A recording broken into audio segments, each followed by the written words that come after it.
In part 1, we focused on the latest contender to the super mini market, the revolutionary Toyota Yaris. But what other choices are there for the same sort of money?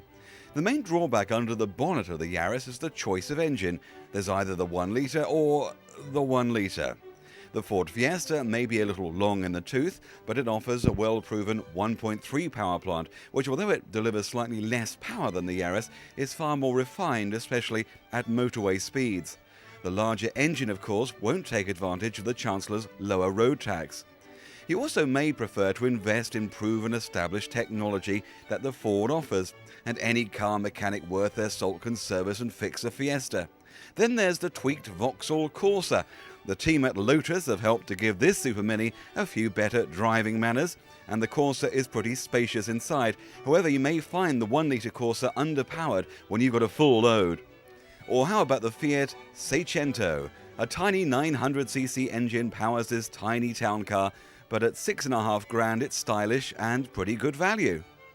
But the Toyota Yaris has 2 main rivals in its class, the solid VW Lupo and last year's best-selling Super Mini, Sunderland's famous son, the Nissan Micra.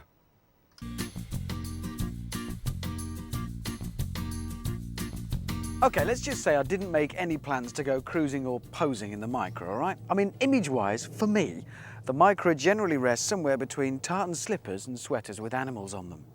Personally, I've never really had the slightest interest in how well they actually go or stop, and that's for 2 simple reasons. Number 1, I wouldn't be found dead in one, and number 2, they're only ever driven by old people with straw hats and golf umbrellas velcroed onto the parcel shelf. But this one, I think, really is cute. It's the nose, it's sort of wrinkled. The nostrils, they're kind of a bit flary, really. It's cute, but not in a stuffed koala or some cloying, bug-eyed cartoon character kind of way. It's more like the cuteness of a puppy when it growls at you. It's got just a little bit of attitude. Nissan's designers have taken the previous Bambi look of the last Micra and they've armed it with a pop gun and a snarl. Now that, to me, really is cute. The seats are comfortable. They're a bit firm, but not uncomfortable. There's only one problem, and that's with the driving position. There's no adjustment at all on the height of the driver's seat, and the adjustment of the steering wheel is very minimal and just for height, which means the very, very small people are going to have a bit of trouble getting very comfortable in here, which is quite ironic, really, in what is, after all, a very small car. The version before this version of the Micra, if you remember the sort of squared-off biscuit tin one, was so ghastly that subsequent generations of the car must have wondered how they could ever overcome the dreadfulness of their forebears.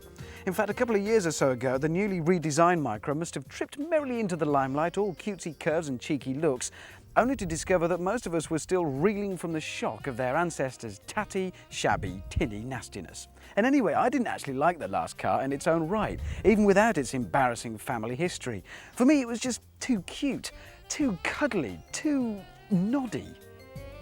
For what is, after all, very much a city car, once you're out on the open road, it behaves itself reasonably well. The steering's actually quite sharp, but the brakes are a bit numb. They do let it down, and I must say that through the bends there is quite a lot of body roll. That's only if you push it, and I suppose who's ever going to be too cruel to such a little cutie? It wouldn't be right. It also can start to feel a little bit cramped in the cabin, particularly when you think about what it's up against, the likes of Renault's Clio and a Volkswagen's Polo. And after a while, particularly in town, you do start to feel a little bit perched, a little bit on display. It all becomes, well, frankly, rather worryingly noddy land.